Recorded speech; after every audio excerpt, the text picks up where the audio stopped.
Hey, what's happening, everybody? I'm Larry Roberts, and this is another episode of the Readily Random Podcast. Hey, you could be larger than life, bigger than the world, living out the whole. I have Marco Perazzo and Pete Spratt with me today. Professor Marco Perazzo is back for another round after joining us for an awesome episode back in September. After watching how effective Gracie Jiu-Jitsu was in the Ultimate Fighting Championship, Marco started training in Brazilian Jiu-Jitsu in April of 1994. Today, Marco is not only the owner and head instructor of New Jersey Martial Arts, where he teaches a wide range of students of all ages, he also coaches several professional mixed martial artists, including UFC fighter Tim Williams. And my other guest for today is Pete's Secret Weapon Spratt. Pete's been a friend of mine for the longest time ever, and just in case I do release the video, here's a little kangaroo. Look at this. This is so cool. This kangaroo is directly from Australia. Came from Australia. My wife asked him, Pete, when you go over there and fight, will you bring me something back? He brought this nice little kangaroo for her. Remember that? I don't remember that. That's not very nice, Pete. But anyway, she remembers, and she grabbed it. She goes, take this, man. Make sure he sees it. So we have it, and it's actually funny because she keeps it. Our dogs have their own bedroom, and she keeps it on a bookshelf there in the dog's room. So that's what's up.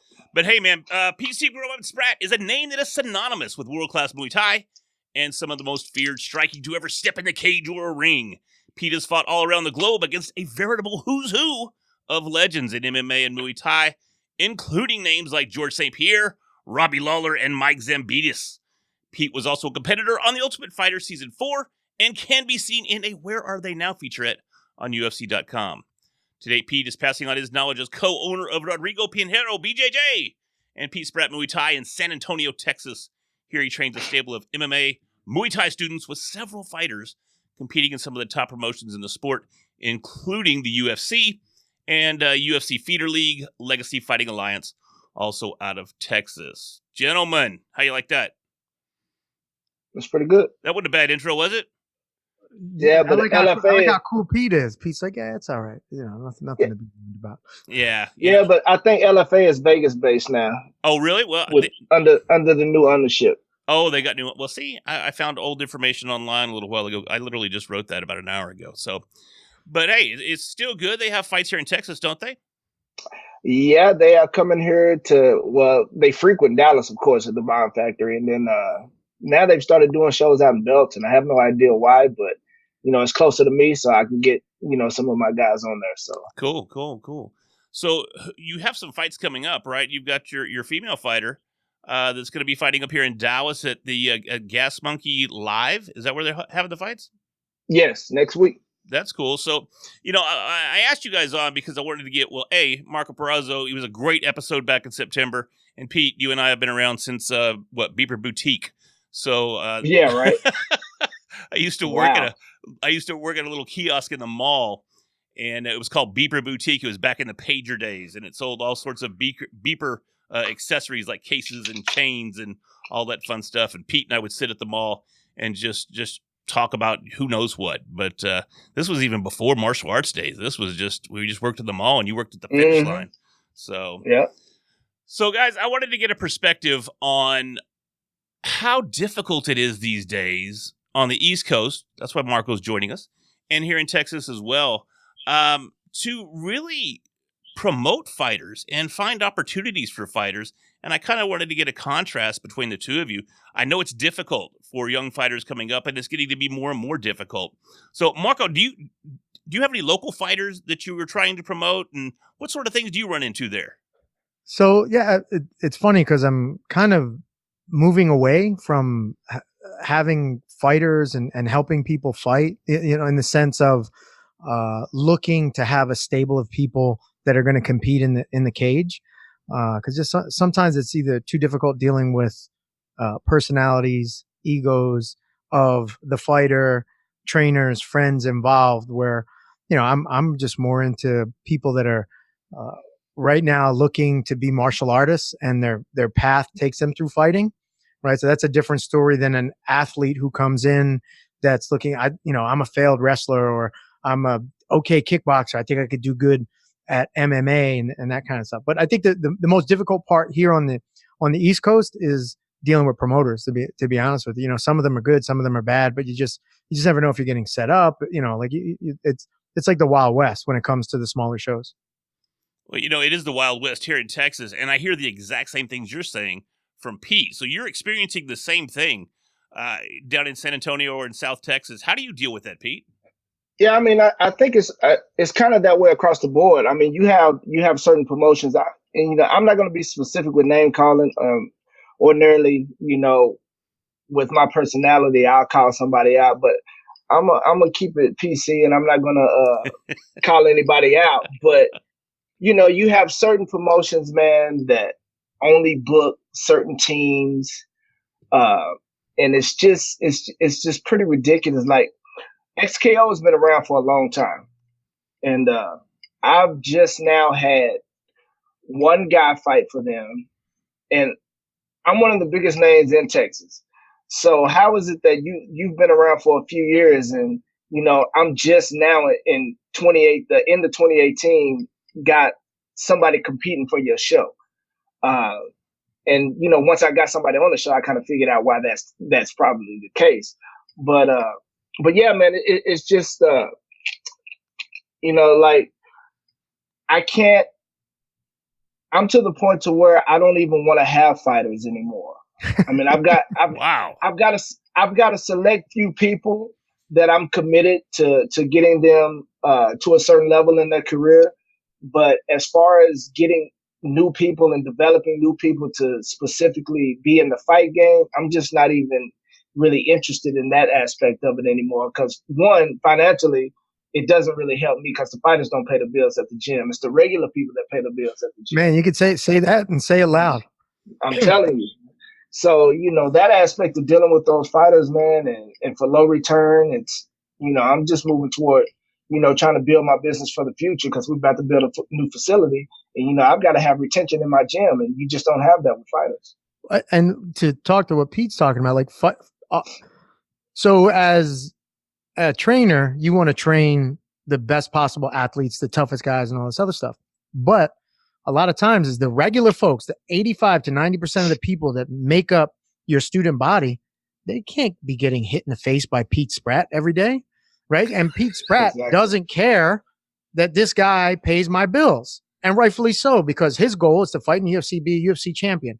So you have two kind of competing ideas here. It's very tough these days, I believe, to run a martial arts academy and have people that can be professional fighters at the highest level, because professional fighters at the highest level need to be at, for the most part, to make sure that your student body doesn't get beat up and your bottom line doesn't get beat up. They need to be a super camps beating each other up, where if Pete's sparring with Yves Edwards, say, we just throw two names out there.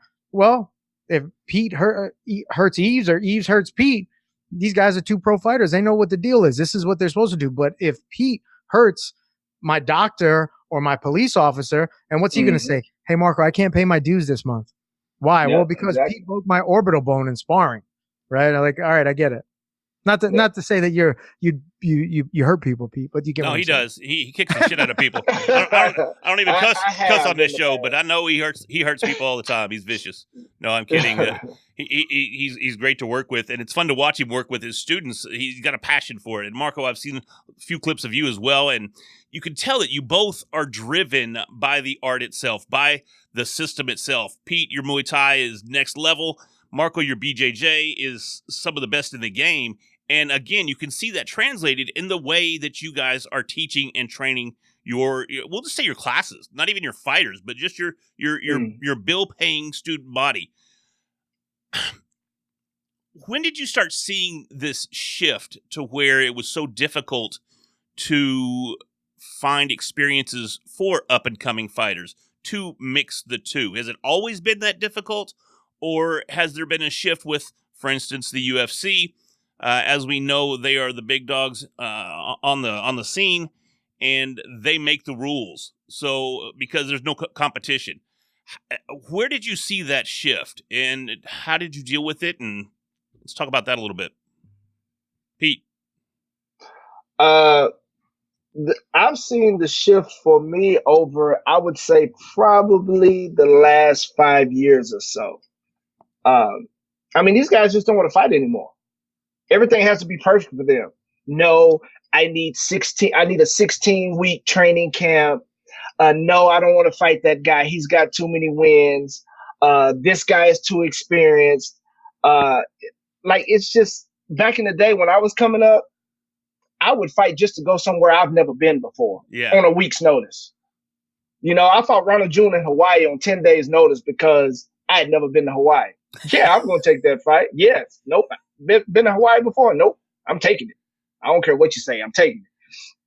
But today, everything's got to be so perfect, and these guys are handpicking their opponents and, you know, trying to get these winning records. Like, I'm talking undefeated or maybe one loss and fighting a bunch of scrubs. And then when they fight tougher competition, they get beat. Yeah, man, it's been crazy over the last several years, man, with these guys, these prima donnas, and they think they know everything about the sport. And like, y'all are newbies, man. Like, just, you claim your occupation to be a fighter, then go fight. Don't be doing all the extra. You know, and that's kind of where I stand with these new generation guys, man. So you got to get out there and fight, especially now on the regional level, because there's not a lot of opportunities. So when you get an opportunity to fight, you better take it, or you probably won't fight for a year. So, let me ask you this, especially here in Texas. Obviously, I never fought on the East Coast, but back when I was competing on the very amateur levels, the skill sets were less than exceptional across the board. Nowadays, it seems like that, you definitely have more people training, and so I would expect that the competition would be a much higher caliber these days, even in the feeder leagues. Is that something that you struggle with, or how do you deal with that for your fighters? Marco, I'm sure you deal with that on the East Coast. Yeah, so I think, like, from a technical perspective, we're so much more mature in the sport now, right? Like, Pete owns a Brazilian Jiu Jitsu and a Muay Thai academy, right? Back when Pete started, you either trained at a Brazilian Jiu Jitsu academy or a Muay Thai academy, and then maybe had some guy come in and help you with your groundwork, or had some guy come in and help you with your stand up, and this, that, and the other. So I think that the idea that, look, it's not just groundwork that wins fights, it's not just stand up that wins fights, that businesses have seen that the best thing for our students is give them the opportunity to train in both. So now you have kids coming into the sport that are exposed. This is what fighting is to them. I know how to punch, kick, knee, and elbow. I know how to defend a takedown. It's not like they're terrible at any aspect of it. But what I think this is going to turn into is like how deep was the snow every time I went to school and I had to climb uphill because, Pete's generation, my generation of guy, it just feels like I'm talking to my dad because everybody was tougher back then. But it just does really seem that the guys coming up today aren't nearly as tough as guys from Pete's generation, just in general, right? With social media and everybody's getting butt hurt on this guy posted this and they said this about me and all this other stuff. And it's like, man, like everything that the martial arts is supposed to do for you, make you a stronger person, make you deal with adversity. And next thing you know, so-and-so XYZ at Twitter, blah, blah, blah, said this about me, and it ruins your day. And now your training's terrible. I'm like, man, I'm sorry to grow a set. Like, why do you step into the cage? Like, I don't get it, but I'll bounce it back to Pete on that one. Oh yeah. You're 100% on that. Like, it's just, for me, it's really frustrating and ridiculous, especially when I'm trying to get a guy to a certain level. And it's just like, you don't want to fight this guy because what he said to you on Twitter, like, seriously, like, yeah, it's just really, really tough for me dealing with these fighters today. I mean, my camp, the guys that I'm talking about, newer guys that have been involved with me and been training with me. My old school guys, they have my same old school mentality, but it's just some of the newer people that come into my camp, and quite honestly, they don't last because I'm too honest and too direct with them. So they eventually end up leaving and going somewhere else.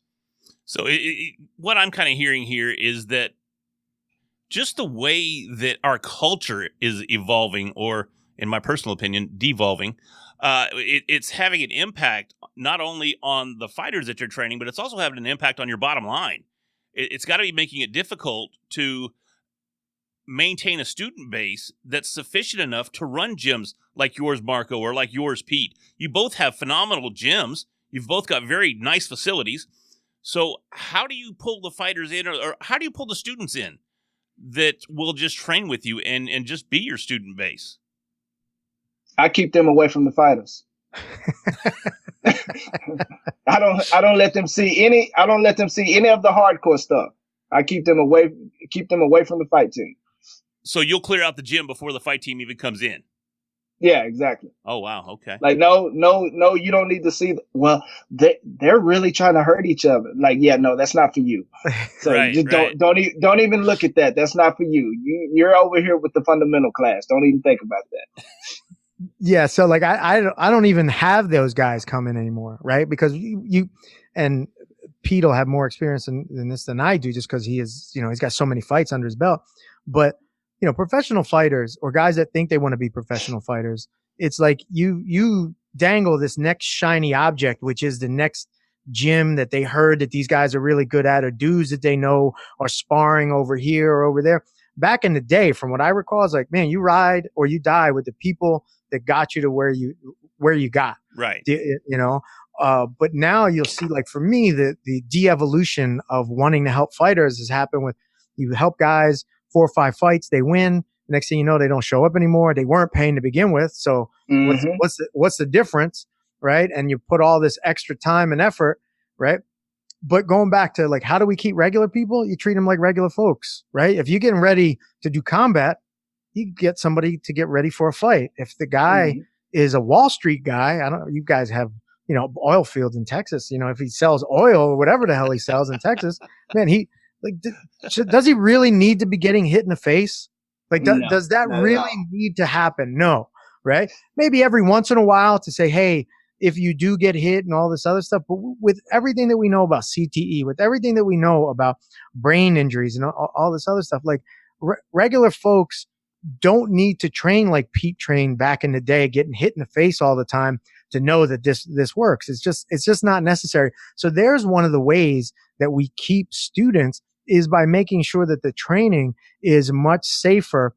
And as they progress along with their skills, then the intensity matches their skill set. Whereas before, the intensity didn't necessarily match the skill set. It was just, hey man, how tough are you? All right, great. Go out there, get your ass beat, come back again. And the guys that did, like Pete, made a UFC career, fought all over the world. But 99% of the guys that Pete probably looked at the gym probably never fought because they couldn't handle what Pete could handle. Yeah, exactly. So how did the UFC change things? It seems like the bigger they got, the harder it was to play the game. So how did they impact each of your gyms, and how did you adjust? Is that one of the reasons? I mean, I know you're saying that the attitude and the approach to just everything is softer in this generation. They're all cupcakes nowadays. Yeah, I don't disagree, and it's infuriating. Sometimes I have to get off Facebook because I'm just like, I can't believe even what I'm reading, that people are this offended by nothing. It's nothing. Yeah. So, they're just saying get offended, and then they get their feelings hurt over a disagreement. Like, hey man, Pete might see it one way, I see it another. Come on, let's keep it moving. All right. I can have my opinion. You can have your opinion. Like, how's that going to affect things? It's just it's ridiculous, but moving on. So how did the UFC change things? The bigger they got, it seemed like the harder it was to be in the game or even get in the game at the lower to even intermediate levels. What did they do, and what impact do you see them having in the future? Either one of you can take that and run with it. All right. So for me, let's just say in the beginning, right, it exposed adults to martial arts, right? Because 25 years ago, everything on the East Coast was karate for kids, right? And maybe a little bit of kickboxing, more so boxing than anything, right? Because boxing was the big money maker for everybody. If you fought, if you were from Philly and you wanted, who's the toughest guy in the city, you'd look around, all right, who trains at what boxing gym and who could throw their hands and so forth and so on. So then the UFC comes along and it changes that dynamic to say, okay, you know what? It's not just hitting people in the face. There's other parts of that, right? So for me, it was that getting exposed to that, then having my own Brazilian Jiu-Jitsu school. The UFC was great marketing for me because I didn't have to market. There were very few Jiu-Jitsu schools. I had one of them, and people wanted to learn Brazilian Jiu-Jitsu, and they would come to me because I was one of the few experts in the area that could teach them to either be cage ready or just to defend themselves and so forth and so on. So in the beginning, it was definitely a benefit to it just brought regular dudes in that say, hey, I want to do what those guys are doing, but not necessarily do it inside the cage. Now, a lot of times you'll get more people that say, I want to do what they're doing and I want to get inside that cage, which is a big difference, you know, and has it helped business? I'll be honest with you. I could track years ago how many people knew us from the UFC or because of the UFC. Now, the mixed martial arts, Brazilian Jiu Jitsu, Muay Thai is such ingrained in the fitness mindset that people, hey, I want to defend myself and get in shape, right? So the UFC has done a good job of making that part of the mindset, but I get less and less people that are saying, I want to do what those guys are doing in the cage. So do you think their UFC gym brand that they're pushing out and their what do you call it? What's it called when you buy a franchise? There we go. The UFC gym franchises. Do you think that mentality and that business model is helping drive the MMA, karate, kickboxing schools? What about you, Pete? I mean, I'm not sure about that particular model because, quite honestly, we have one UFC gym out here, and it doesn't do very well. I don't know if that's because people are so cliquey or whatever the case may be, but the UFC gym is pretty much basically empty all the time. Wow. You know, a lot of people think because it's a UFC gym, they can walk in there and become fighters. And like, no, that's like a fitness gym. That's not a fight gym. So most of the people that actually want to train and fight, they still go to the select gyms that are out here. And the UFC gym is just not one of those gyms. And but do you think it drives business your way? Do you think that you garner business from those UFC gyms? They go, hey, I want to fight. They get in there. They realize it's just like, I don't know, National Health Studios or whatever, and it's just a fitness gym. And then they go, well, this isn't what I want. Let me find someplace else. And they find you because of that mindset. No, most of the people that come and train with me is because they've done their research online and they say, oh, Pete Spratt, he used to be in the UFC. And that's how people come to my gym. It's not, I've had maybe over the last 3, I think the UFC gym's maybe been here about 3 years. I've had maybe 3-4 people that's come to me from the UFC gym, and that's about it. Marco, you my name recognition to the UFC is what drives people more so than people going to the UFC gym and then branching out and looking somewhere else because they're not happy with the UFC gym or whatnot. It's pretty much, I've searched your name online, I read up on you, I did my research, I want to train with you. That's typically how it happens for me. Marco, you get anything from that fitness craze, the UFC gym fitness? So we had 2 of them close by. Well, one not so close, but not too far. And I believe both of them have rebranded themselves. They're no longer UFC gyms. Yeah. So I don't know what happened with the franchisees, and one actual a former UFC fighter took it over and changed it to his name. And he's a legit dude for sure. But I'll speak to what Pete was saying. Like I've been in business since 2006, and I could count on one hand how many people have come to me from the UFC gym. But the people that have come to me because they're like, man, it was great to get introduced to it there, but then I realized that it's not a real program. It's not a real martial arts program. It's not a real self-defense program. It's not a real fight program. Because they'll pull in anybody to teach is the problem, right? It's just like any other business. They train a guy up, and man, are you going to tell me, would you rather train with Pete Spratt or would you rather train with the guy that's going through a 12-week UFC Muay Thai program, right? If you don't care about fighting, then it doesn't matter to you. But if you care about your skill set, and after a while you realize, okay, it's either the same thing over and over again, or the coaches are a revolving door, or people don't stay, or like I or Pete or any other good instructor or trainer do is we have a program set up. This is how you're going to progress. This is how you're going to get better. These are your fundamentals. This is what you got to move through to get better. And a guy teaching a class at the UFC gym, what's he care? He just wants to get paid for that class and bounce and then go to his gym and train, because all those guys that teach at the UFC gym train somewhere else. Yep. And that was kind of what I was curious of, because you see the UFC trying to make an impact everywhere and in every arena where they possibly can, just like any business would do. So I can appreciate that. But I always questioned whether or not those UFC gyms were going to be one of the ways to go. And I didn't think there was. There's one just down the street from my house, as a matter of fact. I've never even stepped foot in it. But it was interesting, and I was wondering how it would impact. It might be a nice start for you.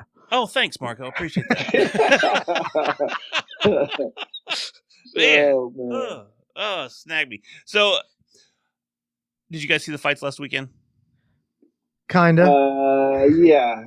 Kinda. Some of them. Do we just see highlights? I mean, the Nunes fight. We finally saw the indestructible Cyborg get dropped. What did you guys think of that deal? I bought into the hype of the female Cyborg. I was like, whoa, she's gonna destroy Amanda Nunes. I'll be honest, I haven't really been following, other than helping fighters and helping, doing that kind of stuff. Like I'm not really a fan anymore. Wow. Right? Like I don't go out of yes. I don't go out of my way to watch fights. Right? I don't if they happen to come on, I have more enjoyment sitting on my couch reading Sherdog's explanation of what's going on the fights. Right. And sometimes just so I know, okay, so and so won. All right, this guy's saying this happened. Cool. I don't need to watch that because I'm good enough. I've been around a long time that, all right, what we're going to work on in the gym is what we're going to work on. It's no longer the days, hey, I saw this happen in the UFC. Let's try this at the gym. Right. Those days are gone. Right. But, and as a fan, I think I just kind of got worn down. Right. Too many events, fighter skills, and we're no longer, and I'm going to quote Chael Sonnen, we're no longer in the performance era. We're in the performer era. Right. So it's I got a lot of respect for Conor McGregor as a fighter, but all that other stuff is just not what I'm about. And I just show me fights, but regular fans, it helps them. But I did watch the fights, and it was amazing what some of the fights I should say, and what Amanda Nunes was able to do, and how she put the stamp on Cyborg. It was great. Pete, what do you think? I mean, she had a definitive game plan, and she worked her game plan obviously to perfection. I mean, it was 40 some odd seconds before she finished the fight. What did you think of that from a technical perspective? I mean, technically, Amanda was great. I mean, Cyborg came, she was going to be the bully. I mean, she's been the bully in every fight. She was going to be the bully. And she beat Cyborg to the punch and punched the shit out of her. and Cyborg had no backup, no different game plan for when she got rocked or anything. She just came in slugging, which, I can respect that. That's old school Bushido. I can respect that, but if this girl is clipping you over and over, you need to try to do something else. But it was a little bit personal. I mean, it was a little personal for me because, my longtime friend and trainer, Saul Solis, used to train Cyborg. Oh, okay. And they fired Saul. She's been without Saul for maybe 3 or 4 fights. So they ended. I think the last time was when she fought in California. It might have been Tanya Evinger, I think. And I happened to be out there cornering Eric Shelton for that particular show. But after California, they fired Saul. So for me, it was kind of like, okay, good for you. You got your ass knocked out. You fired my homeboy and my trainer. You got your ass knocked out. So, and Pete, let me ask you this: How many wins did Saul help her get? Every camp that Saul was in, she won. So why do you fire that guy? These are the things. Do you know what I'm saying? This is the reason why trainers and martial arts instructors don't want to deal with professional MMA fighters. Saul Solis is a legend, right? Sure. If you're in the fight game, you've minimally know. If you heard that name, he's like, yeah, I know who that name is, right? And then you could go back and all this other stuff. He's undefeated with her. How much better than undefeated can you get? Right. So I agree 100%. Yeah. So that's the thing. And I think it was more so the people around her, the new people around her, the new boyfriend, the fiance, or whatever he is now. And quite honestly, I think they just don't want to pay Saul anymore. Okay, we've got everything that we can get out of him. We don't need him anymore. And let's fire him so we don't have to have that extra percentage come out of your paycheck. But if it's quality work and you've been undefeated, then why not? It's short-sighted, right? Because now her paychecks only grow and grow. Right, that percentage. Hey, man, that's the price of doing business. Come on, this is what these guys are like. We're not here to do you a favor. I want you to win. I want you to be successful. I want your goals to align with my goals. but man, help me out here. I got kids, I got a family, I got a business. Like, what's up? Yeah. Yeah. Well, that's what I was trying to figure out was you see these guys jumping camps all the time. You've got 3 or 4 of the mega camps that are out there, but there's side camps. Like Marco, your gym is I wouldn't consider it a mega gym as far as no, definitely not. It's like it's a mini gym. Yeah, and I mean that with all respect. But to lose somebody like that, it's going to have a huge impact on your financial status because you're counting on that and you're doing a good job. If I got fired from my job for doing a good job, I'd be like, how does that work, right? It's kind of like I'm not going to get into politics, but never mind. So it's like kind of socialism-ish, You do good, so we tax you more. But anyway, let me ask you this, and we'll round out the show. Where do you see the future going, and what do you see your plans for your individual gyms? Where do you see that going? The future of the sport? The future of the sport and the future of your gym. Oh, it's directly going more WWE. Like Marco said, it's the performer now. It's not about the performance, it's the performer. And those guys that's talking all that shit outside of the cage and then half-ass performing once they get in there. It's an entertainment business now. That's all it is now. WME and IMG took it over. It's strictly entertainment. It's not real fighting anymore. For me, in my perspective, it's not the real deal anymore. And for me, as far as my gym and my future, it's building my normal clientele. It's being able to, build a wonderful gym that's going to cater to all the regular folks. If I get a fighter here and there, that's cool. I'll work with them. But ultimately, it's for, my regular people, my doctors, my lawyers, my school teachers, my kids that want to build self-esteem and get in shape and all of that stuff. That's where my mindset is headed for 2019. Marco? Yeah, I agree with Pete on that one. Which way the direction is the UFC or MMA going in? Like we're seeing ONE FC start to pluck people off. We're seeing Bellator start to pluck some guys off. So I think they're starting to feel a little competition. The UFC is still the UFC, right? That's not going to change. What I also think we're going to see is we're going to see less crossover guys anymore. We're not going to see, Brazilian Jiu-Jitsu stars moving into MMA because now they're starting to make some money doing Brazilian Jiu-Jitsu, either competing or seminars. Muay Thai, the same thing because of gyms like Pete's and Mines and all the other gyms that are around that can help sustain the martial artists. I think the UFC is still going to be huge. I don't think it's going to be it's ever going to supplant the NHL as the 4th largest sport in the United States, but it'll still be a strong number 5.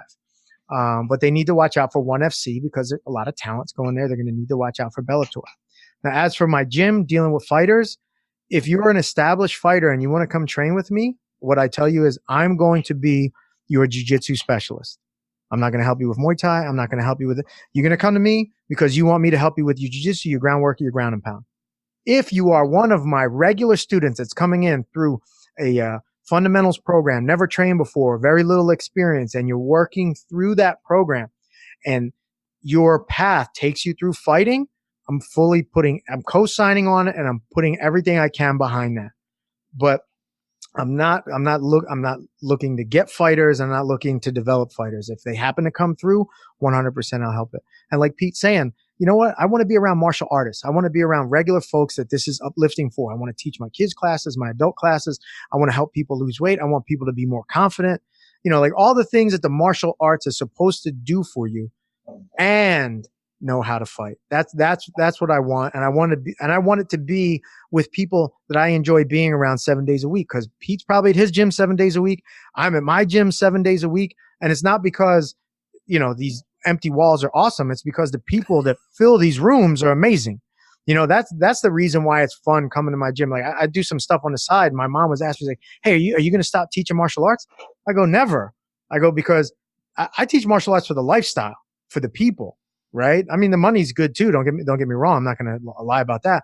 But man, this is a lifestyle that we're choosing, and I want to continue choosing this lifestyle. Wow, I like the way you finished that out, Marco, because I got to tell you, I was a little sad to hear both of you say that you're no longer fans of the fight game, and that's just something I can't personally let go of. I live for it. I love it. 1993, first time I ever saw UFC up until last weekend. I'm looking forward to the new card on ESPN. I'm still stoked about the fight game. However, it's really great to hear someone like yourself mention also the love of the martial arts and the love of Bushido, as Pete put it earlier. That's very inspirational for me as a longtime fan and ex kind of martial artist. But the UFC gym's right up the street, man. They have a killer beginner kickboxing program. It's funny. I think it's 400 calories a class you burn. See, I gotta go, man. I gotta go. It's funny. I was gonna wear, Pete, you gave me that jersey from when you were on the Ultimate Fighter 4 with all the autographs on it. And you can't fit that. No, it wasn't even. I was like, this ain't going on. So anyway. Guys, I really going back to what you were saying, not to cut, stop you from ending it. Don't stop me because I'm loving it. I don't want to answer for Pete, but I think I get where he's coming from. I'm a fan of the fighter. I'm a fan of the athlete. I'm a fan of the action, right? Man, like I sit down all day, every day, watch two dudes go at it, as long as that's what they want to do with each other, or two girls go at it, right? But everything else that surrounds the UFC is what I've lost my fandom about, right? But right. The actual skills of the fighter, I don't think we've seen better skill sets ever than now. So I'm a fan of that. I'm a fan of the fighter, not necessarily the organization. 100%, Marco. Yeah, I mean, I can definitely see that. You guys are so ingrained in the politics and the business side of the game that it can definitely get you a little jaded after you struggle for so long to get opportunities for your fighters. And then, as Pete has said multiple times on the show, dealing with those attitudes and those egos and all the fun stuff that goes along with it. So that's kind of a depressing way to end the show. But hey, man, it's all good. No, it was great. Honestly, I really appreciate you guys coming on. We planned it a couple of weeks ago, and I backed out. I got stuck. And a few times, right? Yeah. I was once. It was just once. Let's not say a few times. It was once. Let's just keep it real. But anyway, okay. I appreciate you guys working with me and appreciate you guys coming on here today. I had an excellent conversation. I had a great time, and I hope you did too. Oh, it was a pleasure. Yes, thanks so much. Thanks so much. I appreciate it. You could be larger than life.